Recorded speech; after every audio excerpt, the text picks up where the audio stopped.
For the first time in years, I felt like I was home. Nothing in the house looked abnormal. There was just too much of it, like a smile with too many teeth. After Milton disappeared, Mom sealed up all the bedrooms. Then Edie retaliated and drilled peepholes.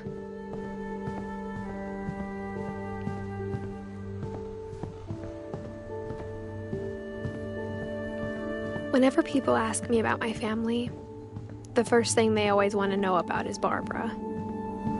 I spent a lot of time playing in Great Uncle Walter's room. Louis told me there were secret passages, but I never believed him.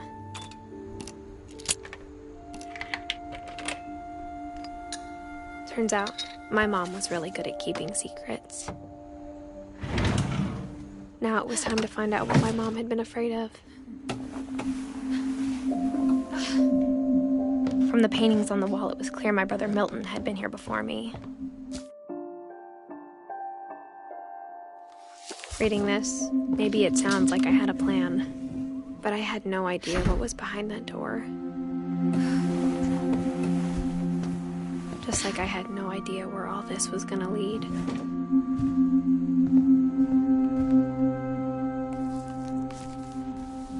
December 13th, 1947. Dear Diary, I'll be gone soon, but I wanted to tell somebody about what's gonna happen. It started when Mom sent me to bed without dinner.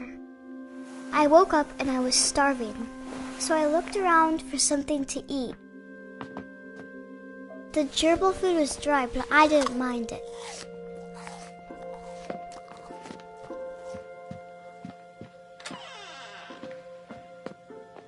I kept eating and eating.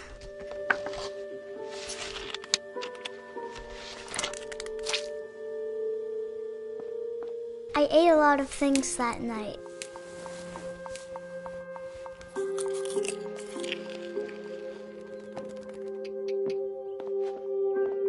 Then I heard chirping outside my window. It was a barn swallow going back to her nest. I reached out for her.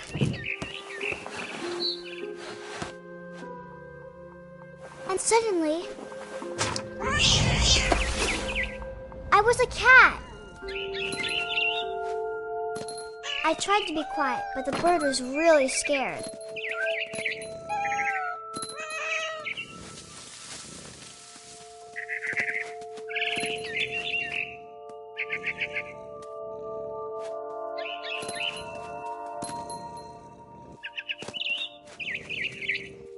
I jumped and I almost got her.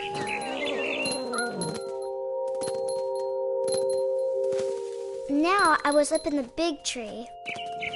I promised Dad I wouldn't climb it anymore. All I cared about was eating that mama bird. I could tell she was getting really tired. I gobbled her up. And suddenly, I was an owl. First, all I heard was the wind. Then I heard little teeth nibbling in the grass.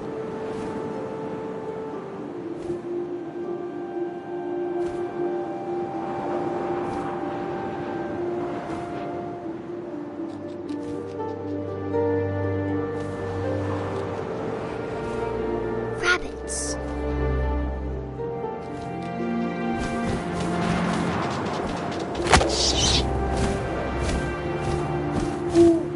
I imagined his face looking up and seeing mine through my talons. I swallowed him up, and I didn't chew one bit. Then I flew off to find something bigger.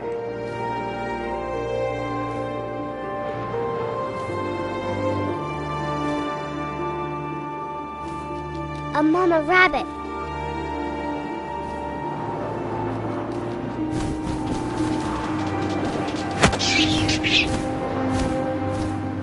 She was almost too big to carry.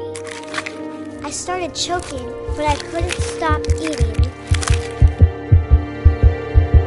And suddenly, I was a shark.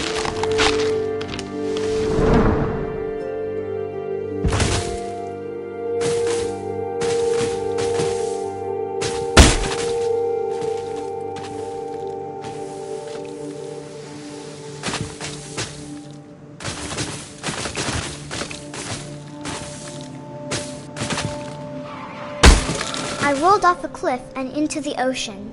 Now, I was hungrier than ever.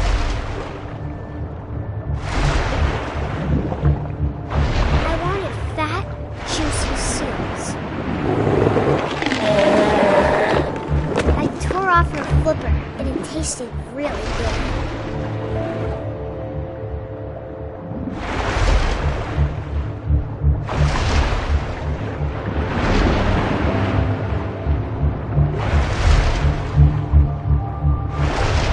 Grabbed on tight.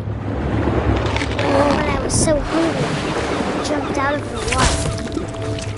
When I opened my eyes, everything had changed. Now I was a monster, and I smelled people everywhere.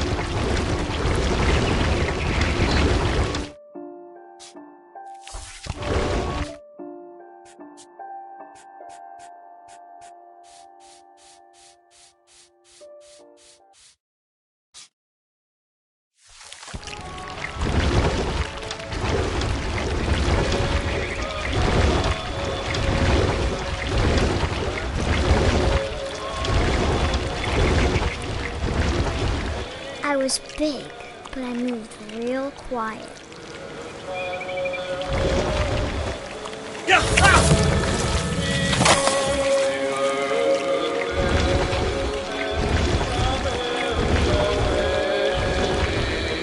I wanted to stop, but also I didn't. Drunken sailor, what shall we do with a drunken sailor? Whose belly was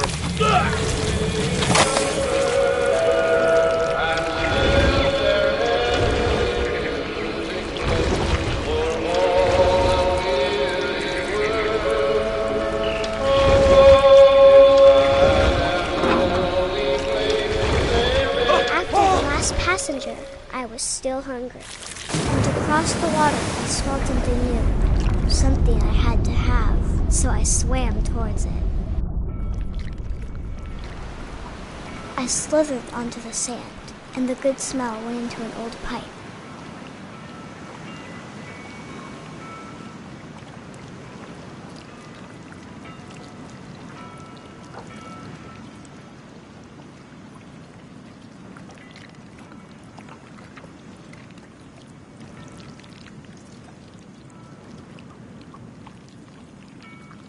I got closer and closer.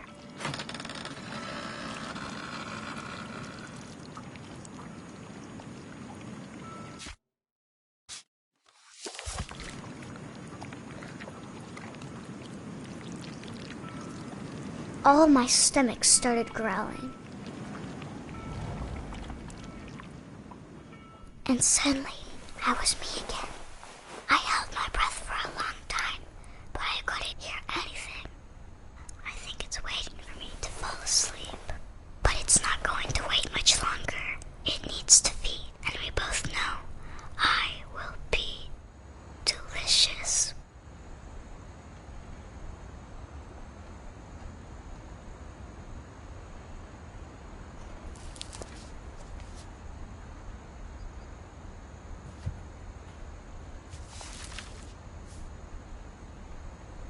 I'm not sure if I believed all of that, but I'm sure Edie would have.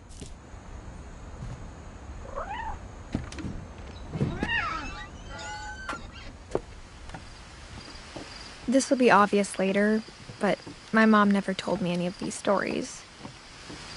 Edie would have, but Mom didn't like bringing up the past. Though, when we adopted a stray kitten, she was the one who named it Molly. I spent a lot of time in Great-Grandma Edie's room. Her room was like a museum. For 500 years, the Finches have been famous throughout Norway for their fortune and misfortune. Odin Finch buries the latest victims of the family curse, his wife Ingeborg and their newborn son, Johan. On January 7th, 1937, he set sail with his family and his house, hoping to leave the curse behind. But 40-foot waves off the coast of Washington send the house and Odin to the bottom of the sea. Odin's daughter Edith step ashore on the Odin Finch is the first. His daughter Edith is already dreaming of a new Finch house.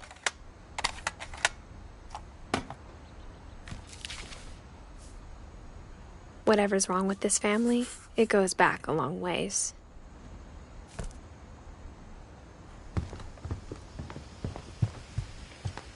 When Edie told people Sven was killed by a dragon, she could also have said he was building a dragon-shaped slide that collapsed.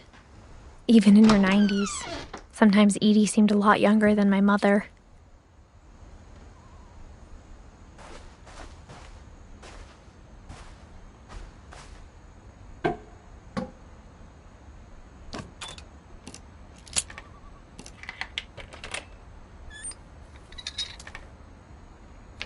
There's a secret in this bathroom.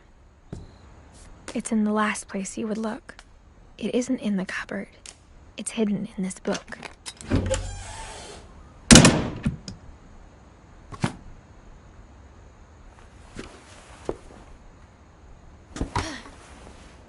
Sven gave Sam an old camera he'd refurbished. He never put it down.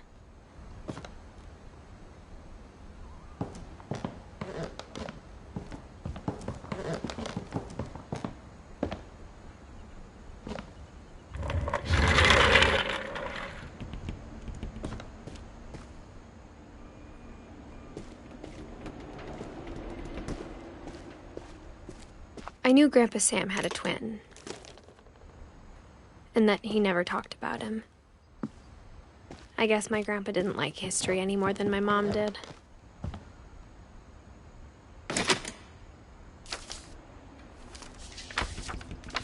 How I Want to Remember My Brother by Sam Finch. The thing I remember is that when he made up his mind, that was it. My brother said he'd die before he ate another mushroom, and he did. At Barbara's funeral, we swore we'd never be afraid again, and he wasn't. I think Calvin always wanted to fly.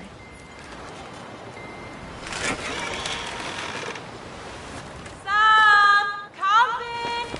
Dinner's ready! Coming! But that day, he finally made up his mind to do it. I told him going around was impossible.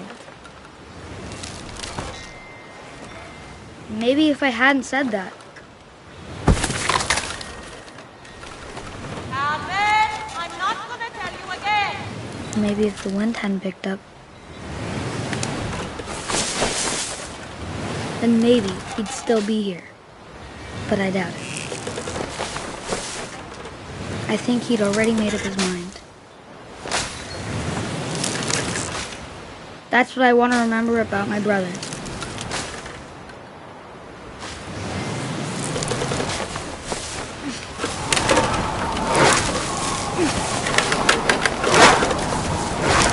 The day he made up his mind to fly. And he did.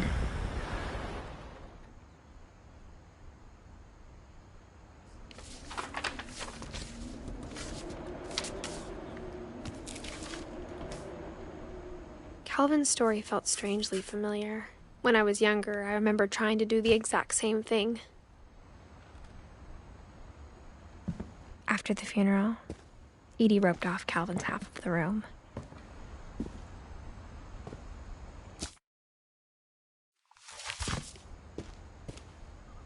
Mom said Grandpa Sam enlisted at 18 and never set foot in the room again.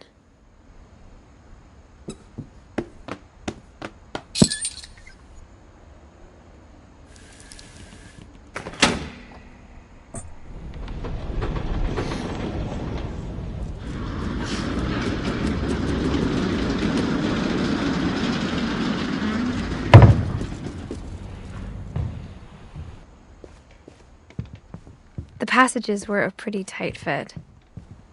They'd obviously been built for smaller hands and bellies.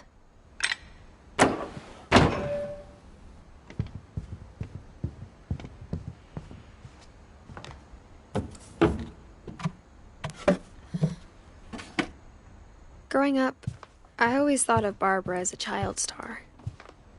I never thought about how hard it must have been for her afterwards. Of all the stories people wrote about Barbara's death, I'm surprised Edie saved this one.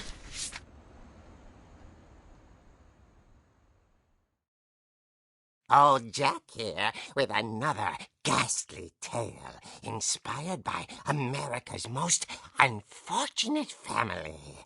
I'm calling it The Surprise Ending of Barbara Finch. As a child star, Barbara was famous for her scream. Now at 16, she was all washed up.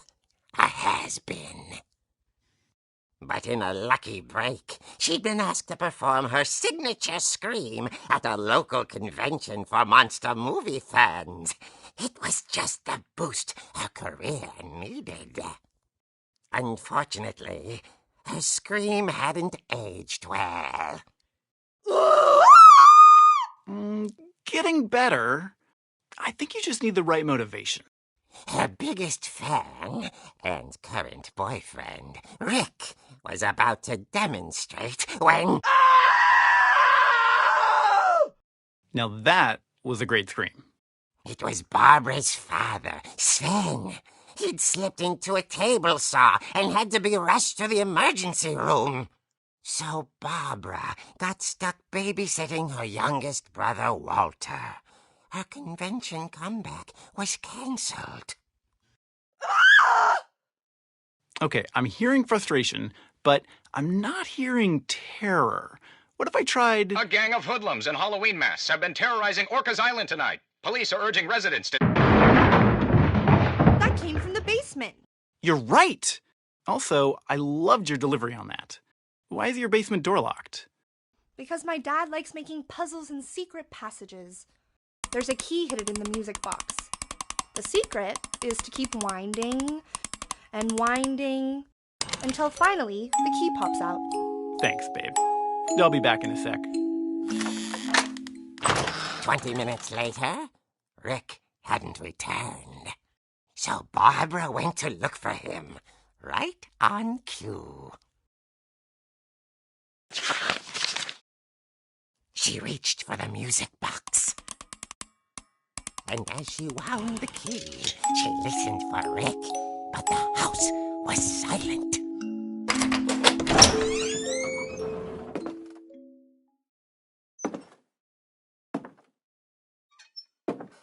She found Rick's crutch and imagined the worst.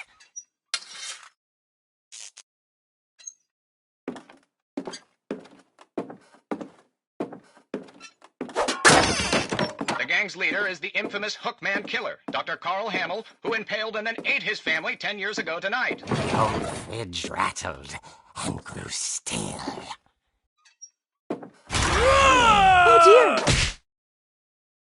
Oh! Rick? Barb, relax. I was just trying to scare you to help you find your scream. Well, I'm not scared, Rick. I'm furious. Then act furious. All I'm getting from you now is that you're hurt and confused and you're... She threw him out, but she kept a little something to remember him by. Barb, have you seen my other crutch? And she was still holding it when she fell asleep watching the late picture show. Hours later... Barbara! Walter, what's going on up there? Okay, I'm coming up, but if this is a trick, we're dead, Walter.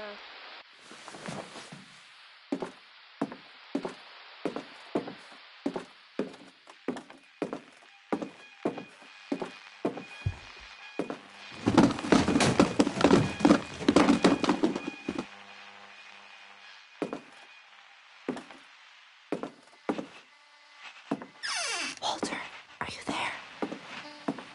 Walter had vanished, but his bedside radio was still on. Orcas Island police describe the man as 6 feet tall, with a steel hook for a hand.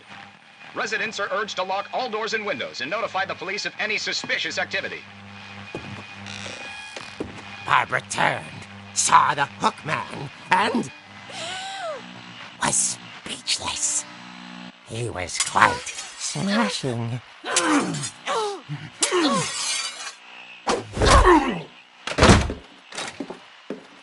And here he was. He couldn't get enough of Barbara. Okay, Barbara, there's gotta be another way out of here. That night, she played her part beautifully.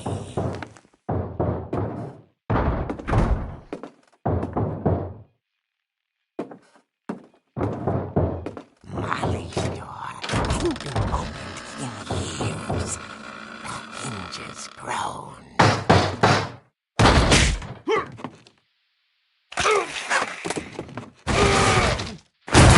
He wasn't moving, but she sensed the story might not be over yet.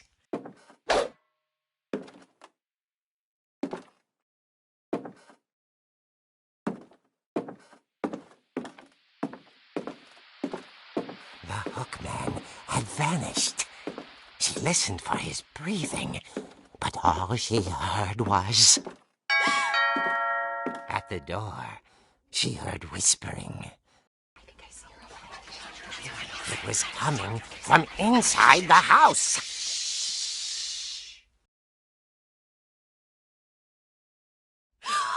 Oh dear.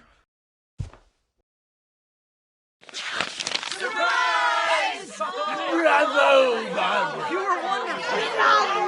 The monsters had come to surprise her. For Barbara, it was a dream come true. Then she saw what kind of monsters they were, and she realized what was about to happen. She was going to be famous. And with her final breath, Barbara Finch gave the performance of her life.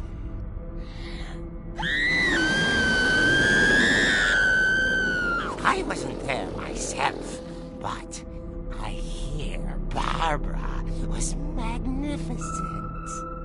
Poor girl. She had a taste for stardom. But unfortunately, so did her fans.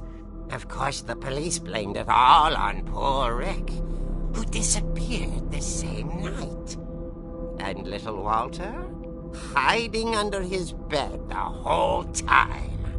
He took it all pretty hard.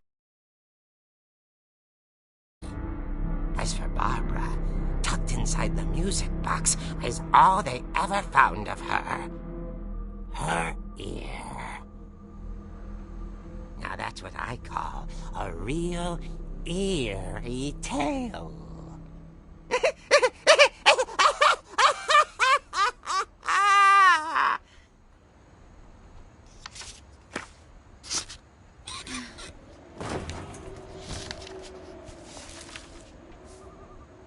Edie told me all Barbara wanted was to be remembered, as absurd as that comic was. Maybe what Edie saw was a happy ending.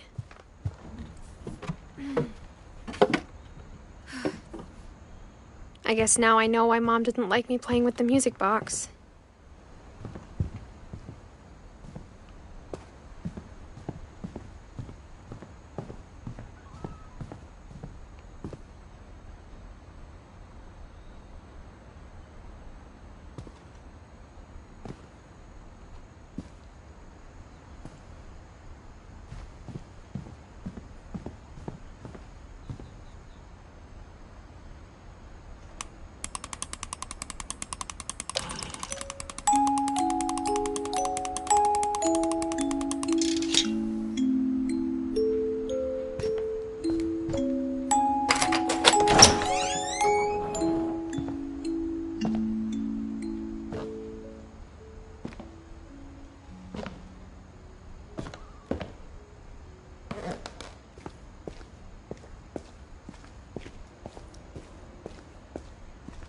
I saw Edie sneak down to the basement once, carrying packages. I thought maybe she was hiding presents. It turned out she was hiding a lot more than that.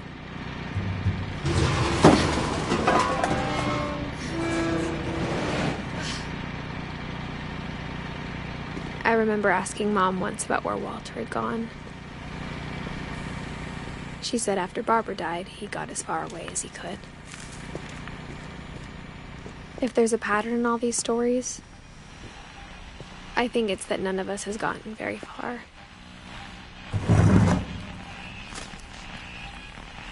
Goodbye, everyone. I can't believe I've been down here for 30 years. On that first day, after the shaking started, I didn't think I'd survive a week.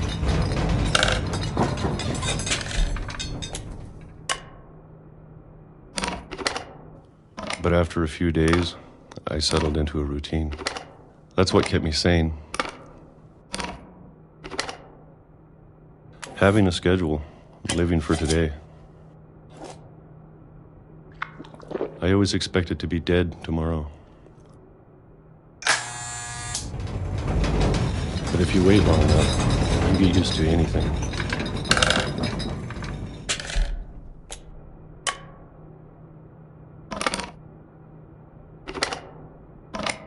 Even a monster on the other side of the door starts to feel normal. Almost friendly.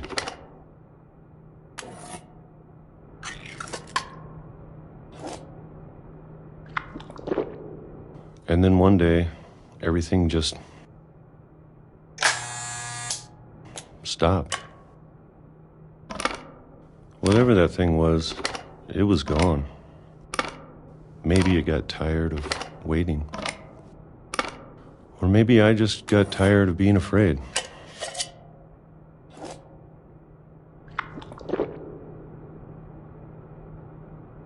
It's been a week now, the longest in 30 years. I'm done waiting. I have to leave while I still can.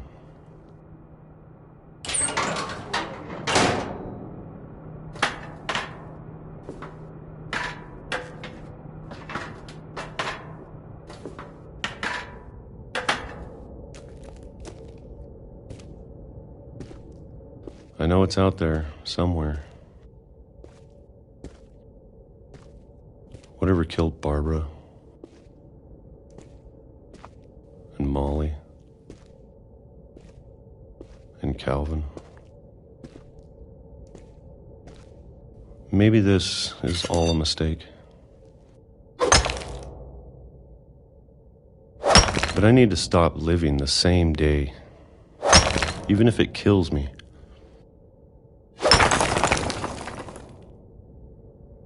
Whatever's out there, I want you to know I'm ready for it. I'm going to appreciate all of it, especially the food. I don't mind if I only have a year left, or a month, or a single week. I'd be happy with one new day. I can already imagine the sun on my face.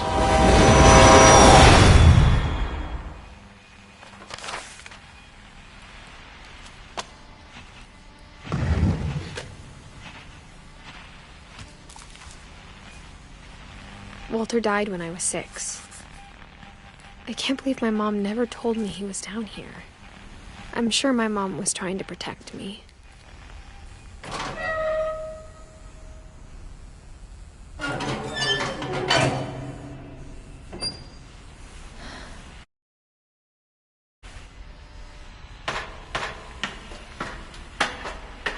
Maybe she was afraid I'd end up like Walter.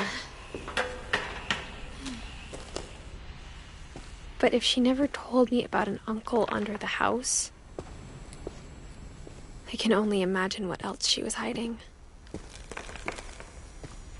I don't want to make the same mistakes she made, trying to bury something that's still alive. Now that there's only one of us left, or maybe 2, I thought it was time I heard the stories for myself and found out what happened to everyone else. But now I'm worried the stories themselves might be the problem. Maybe we believed so much in a family curse, we made it real.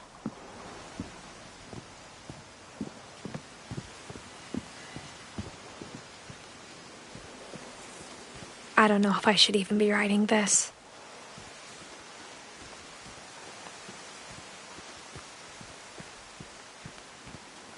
Maybe it'd be better if all this just died with me.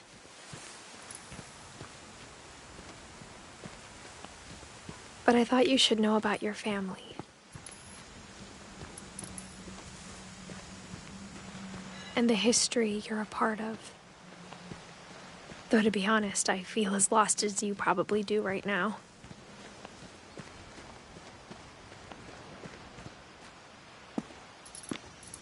I think the people in these stories believed them, for what that's worth.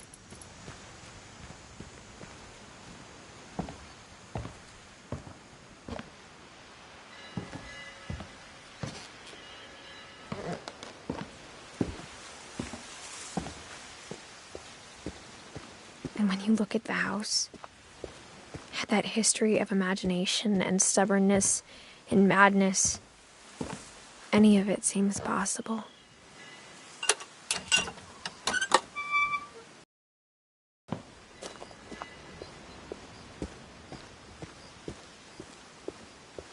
I think we've been surrounded by death for so long, we've just gotten used to it.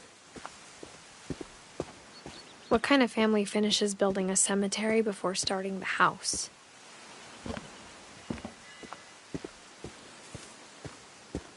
It's embarrassing for me to admit this, but the pet cemetery made me more uncomfortable than the human one. 3 of the gerbils are mine, and 2 had been my fault. Sven built the house, but it was Edie who designed the cemetery. I'm sure Odin's monument had been Edie's idea. My mom was always trying to move on, but for Edie, the past never went away.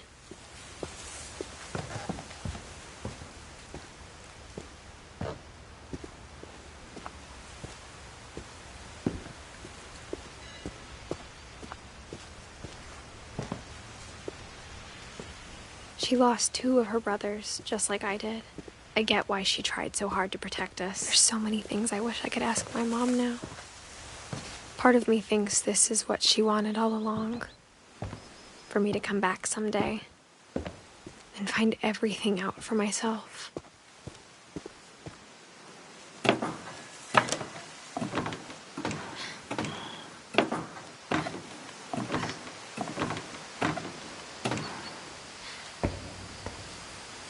But looking back on it now,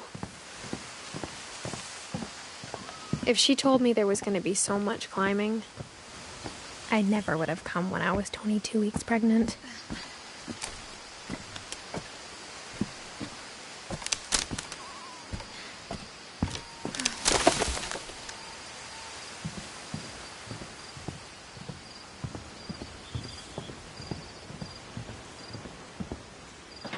I never met Grandpa Sam, but I think he and my mom had a lot in common.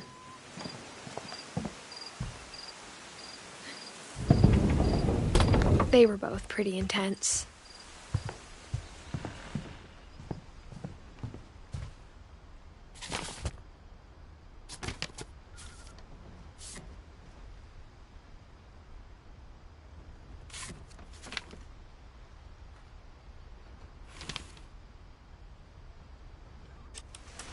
Dawn, I promise, you'll never forget this weekend. Yes, sir. These memories... Perfect. It's gonna rain the whole weekend, isn't it? I will never forget this. Okay, got it.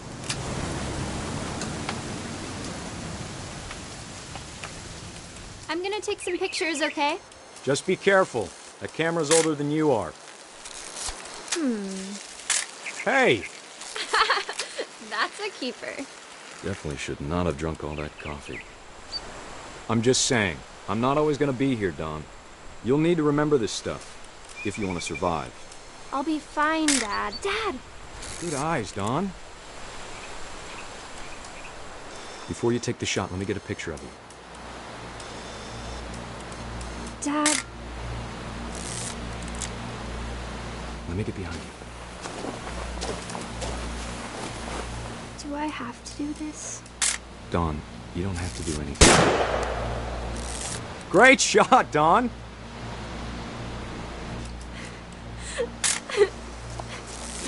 I'm proud of you, Dawn. Always remember that, okay? Dad, it's twitching. I think That's it's totally normal, Dawn. Just focus on the camera. Try not to think about— Dad!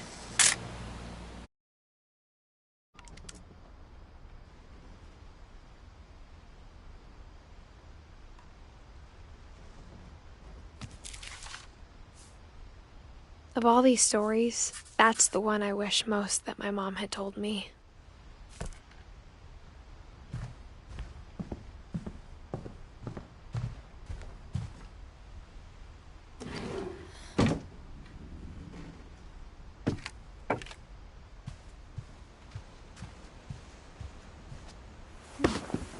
After Sam died, my mom and Edie got really close. They'd both lost a lot.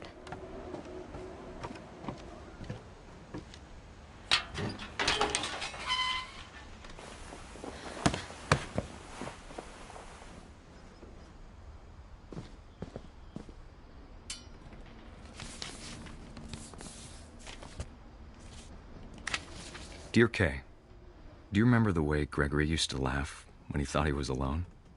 Like something funny was happening, but only he could see it.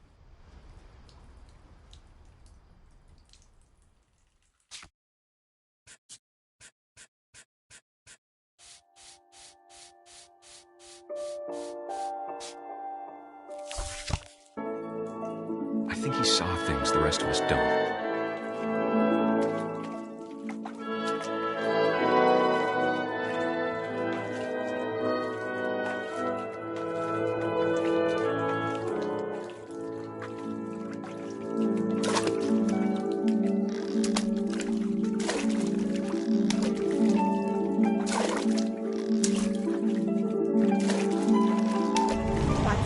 Gregory, it's time to... Hold on, sweetie. Hello? Sam, I told you I don't want to talk right now. I wonder what he saw. What his world was like.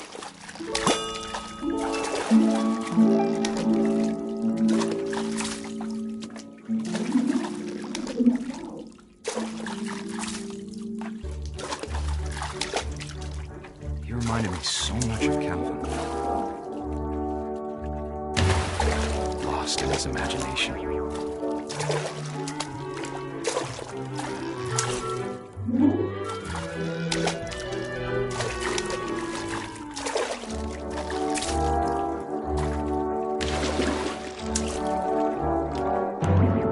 I know how silly it sounds.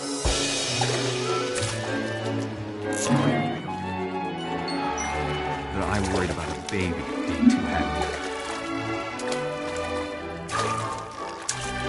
But I could feel her slipping away. Sorry about that, Gregory. I know you did everything you could. Maybe if I hadn't called that night.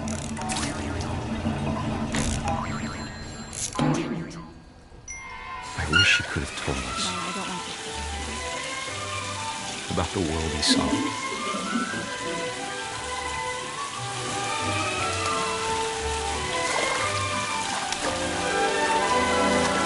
There's so much I don't understand.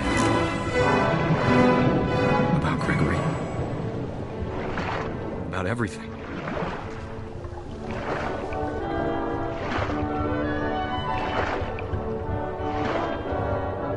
But I know what happened wasn't your fault.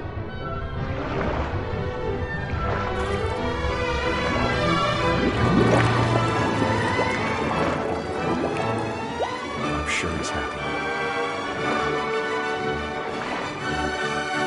He'd want you to be happy too.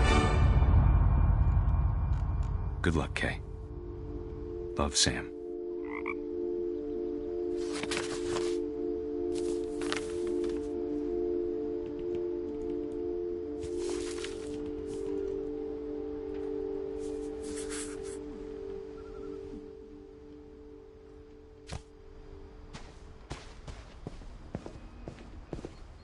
can't imagine my mom ever writing poetry, and yet... A poem for Gus, who always said the wedding was a bad idea. Our father never hit us kids, at least not very hard, before the day my brother said with teenage disregard that he'd be dead before he'd see a wedding in our yard.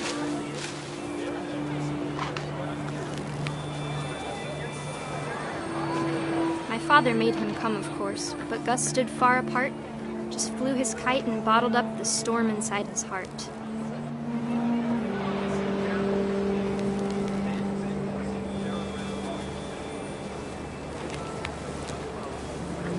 I tried to talk him out of it, but though he'd never met her, "We don't need a stepmom," were the words that I now pronounce you husband and wife. You may kiss the bride.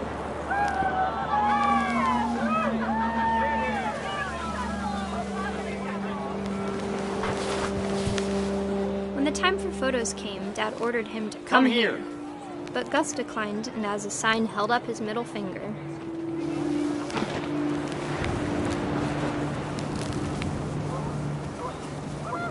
The wind picked up, and panicked geese appeared and quickly went.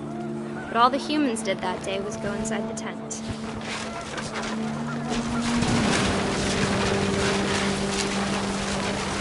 The rain came down in buckets then, but no one seemed afraid that nature might destroy the tent our dad had crudely made.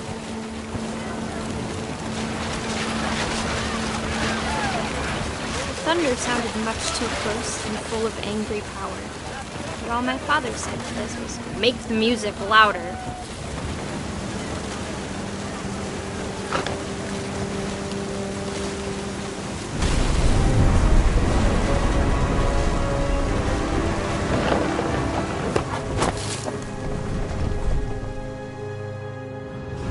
I wish that I could truly say I thought about you on that day.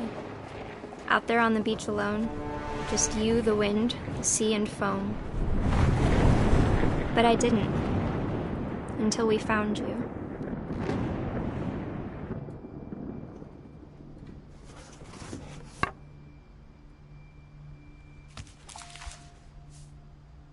She never talked about him, but Mom told me once if I was a boy, they were going to name me Gus.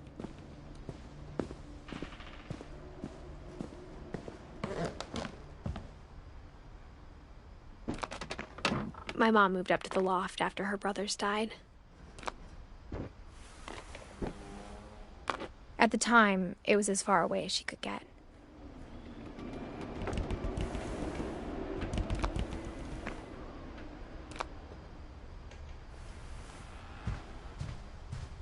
She spent a summer building houses in Calcutta, where she met my dad, Sanjay.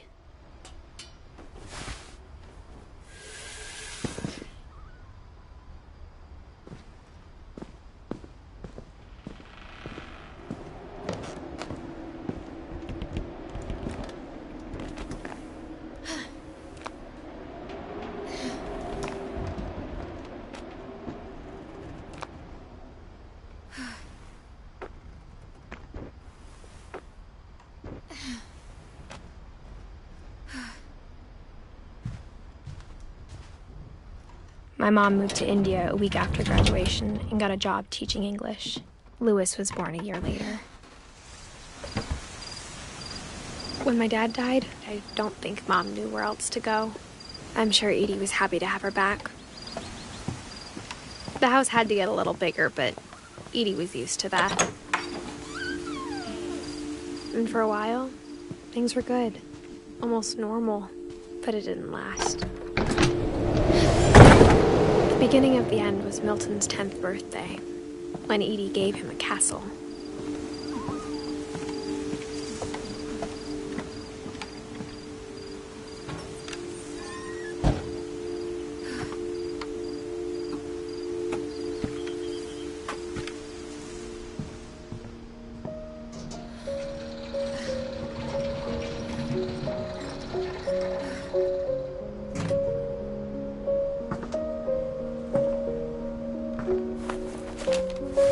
Milton Finch in The Magic Paintbrush.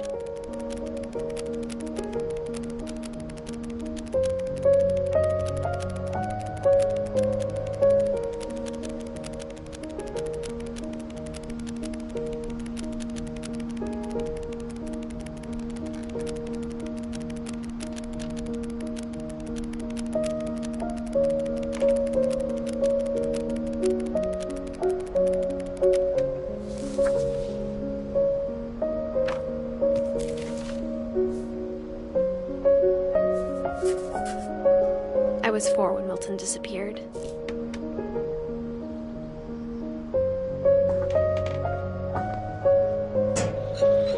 Mom spent months searching for my brother. Then she sealed the doors.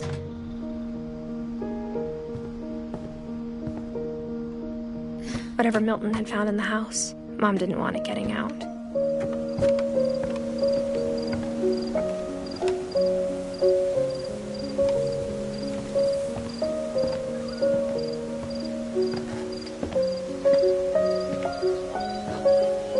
Mom definitely blamed Edie, but I think Louis blamed himself. After he graduated, he just spent more and more time in his room, until Mom got him a job at the cannery.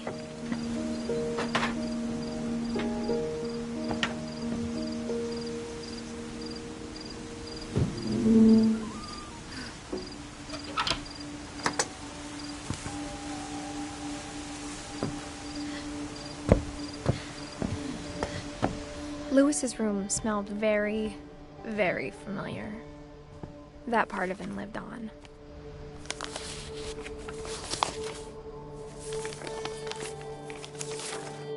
Dear Mrs. Finch, as Louis's psychiatrist, I can understand your desire for an explanation. As I see it, the trouble began in January, shortly after we convinced your son to seek treatment for substance abuse. Newly sober, I believe Louis first noticed the monotony of his daily life.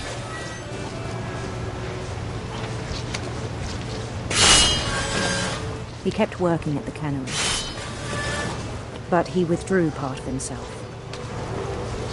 In our sessions, I saw the same behavior. His mind began to wander. I asked him to describe it. He said he started small, imagining a labyrinth. He'd feel his way about. Then something moved. Bats. And toads. And things that have not names. He knew it was all in his head. But he took it very seriously. I had hoped he'd find himself.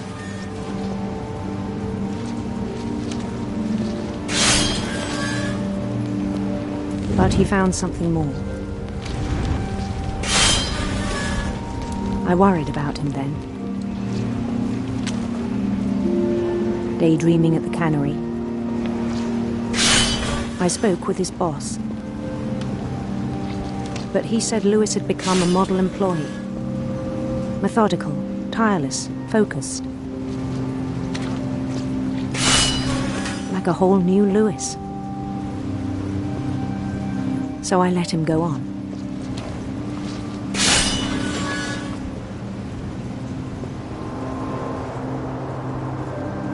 I even encouraged him. It seemed very promising at first. He told me he'd made a new friend.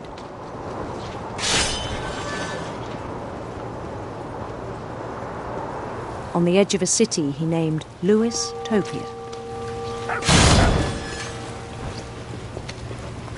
He built the city up slowly, brick by brick.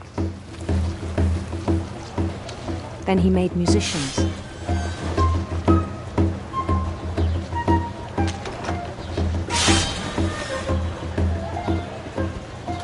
And songs for them to play.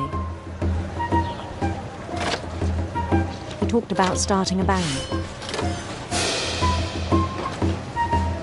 And he was always humming something. Every day his imagination grew stronger.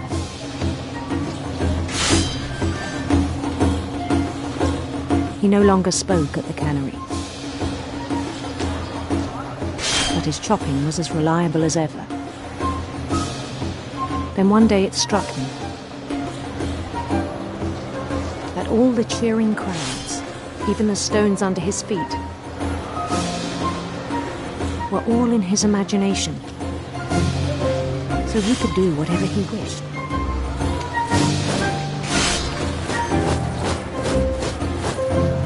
He held an election for mayor. And he won. They begged him to stay, but his mind was already wandering. It became a game for him.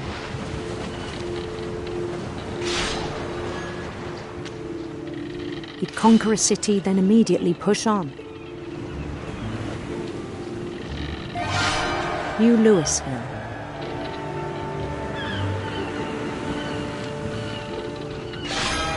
St. Louis.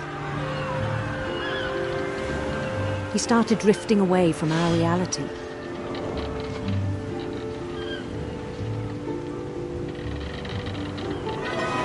Minneapolis, until one day he forgot to go home from the cannery. Even as his mother pleaded with him, part of Louis kept sailing on.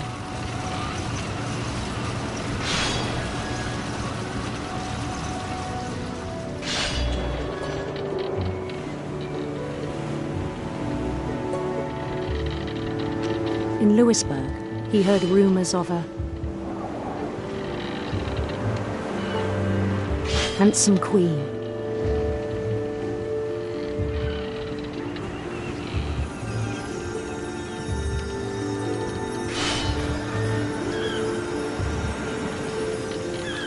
The queen was on her own quest for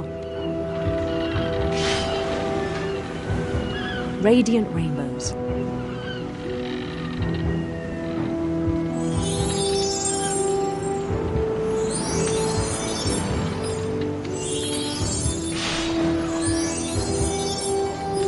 He followed the sound of her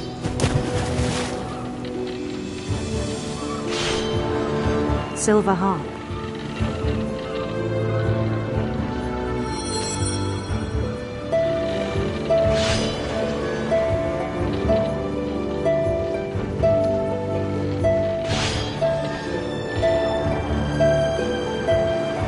His chase led him to a golden palace east of the sun and west of the moon. Even then, his logic remained sound. He knew the world was all in his imagination.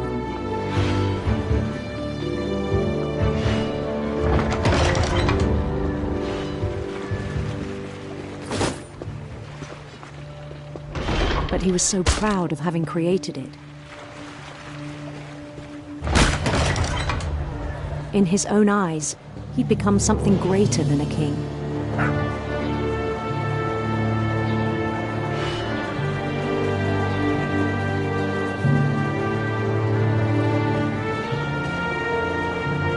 For someone who'd never known success in the real world, I think it was overwhelming.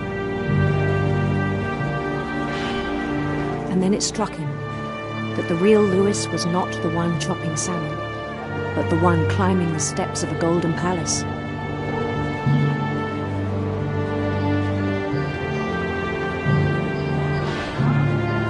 My imagination is as real as my body, he told me.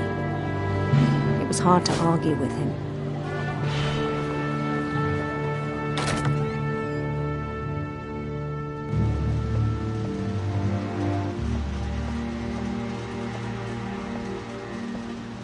He began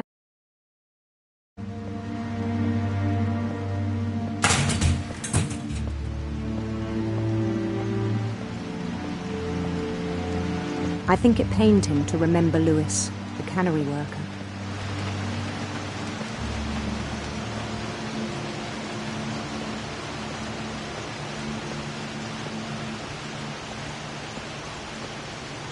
He began to despise the man with a royal contempt.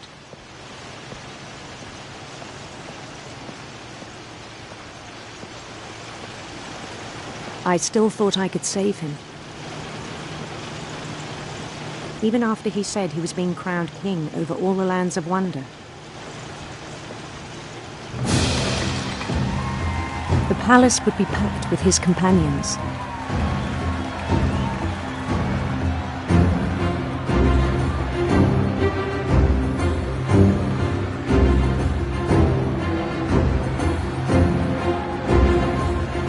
Including the wise Calico who'd insisted on inviting him.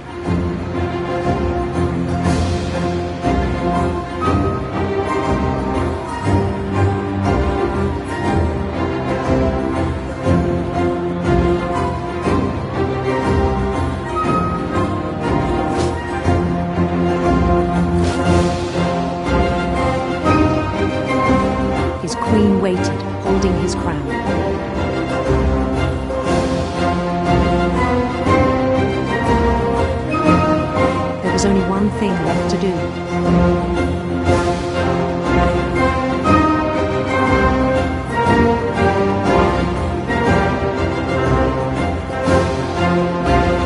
Bend down his head.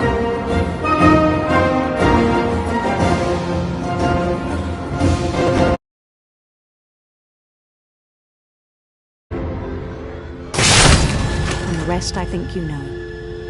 Mrs. Finch, your son was a kind man who will be missed by all of us who knew him.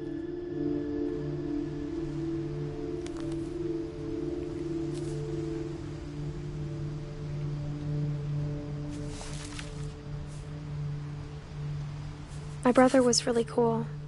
I wish you could have met him.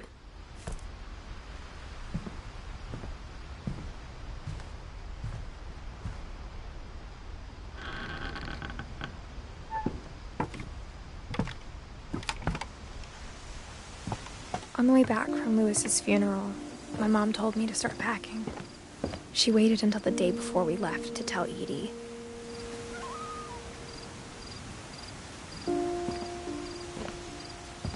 I'm not sure if she wanted to make it easier or harder.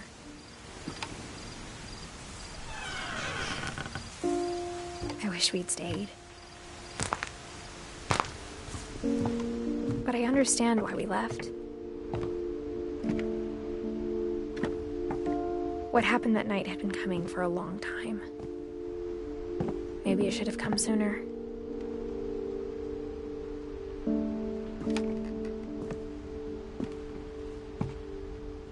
But it had to end one way or another.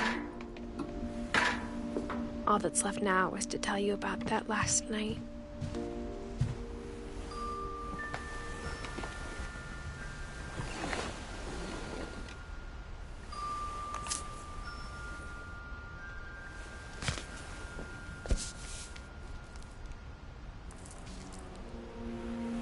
That whole last day, Edie just watched us pack and didn't say a word. Until supper, when she raised her glass and said, "To our final night together, and all our final nights apart." Grandma, you know what I said about alcohol. Some of your medications are very Edith, specific. I left a present for you in the hallway. Why don't you go open it? The grown-ups have to argue now. I'm sorry, you're right. We're all leaving tomorrow. Let's just enjoy our last... I'm not leaving. Edith, you're excused.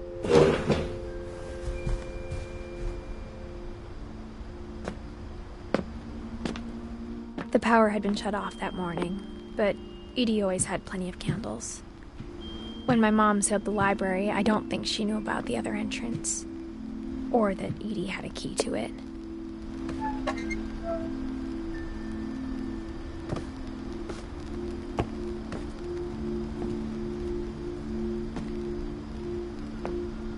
Thing you're afraid of isn't going to end when you leave the house. Edith has a right to know these stories. My children are dead because of your stories. I think it's best if Edith and I leave tonight. We'll have the nursing home send a van for you in the morning. Okay? Dear Edith, there's so many stories I wish I could tell you, but there's only time for one. This is about what happened on the night you were born. That night, the tide went way, way out. It was the first and last time I ever saw the old house aground.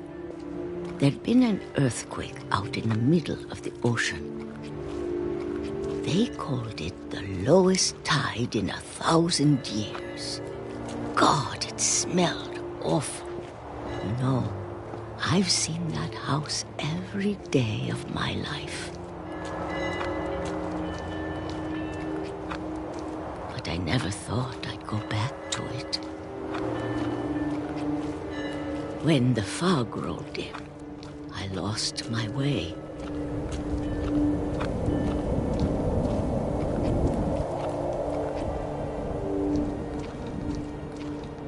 I got turned around.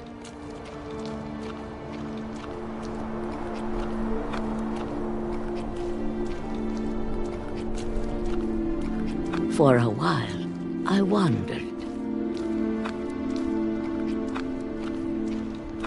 I started seeing things.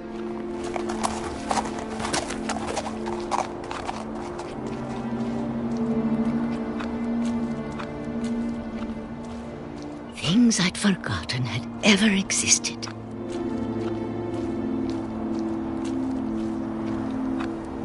But when I saw them, they felt like old friends. That night, a lot of things came back to me. Or maybe I came back to them.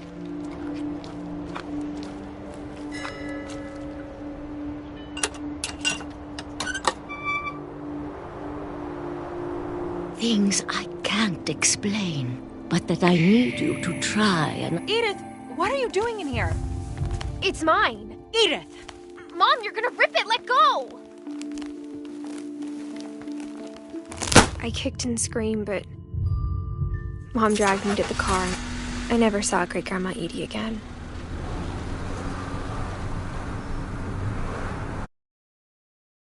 To pick her up, but she was already gone. After that, we moved around a lot.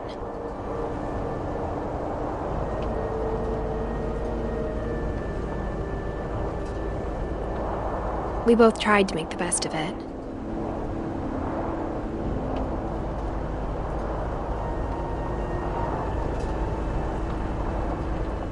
A few years went by.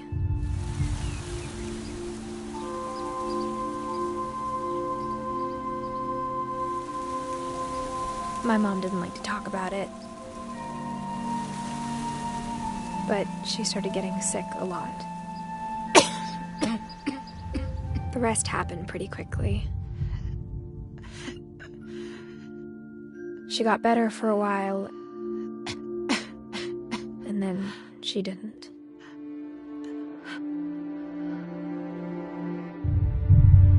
And then I was alone. The last Finch left alive.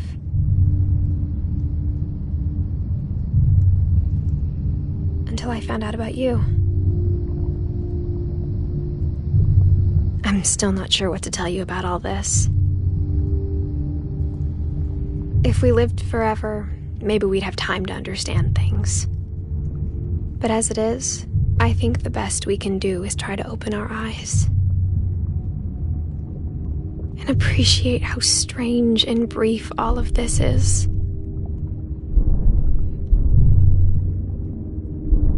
This journal was supposed to be for you. But now I hope you'll never see it. I just want to meet you and tell you all these stories myself. But I guess if you're reading this now, things didn't work out that way.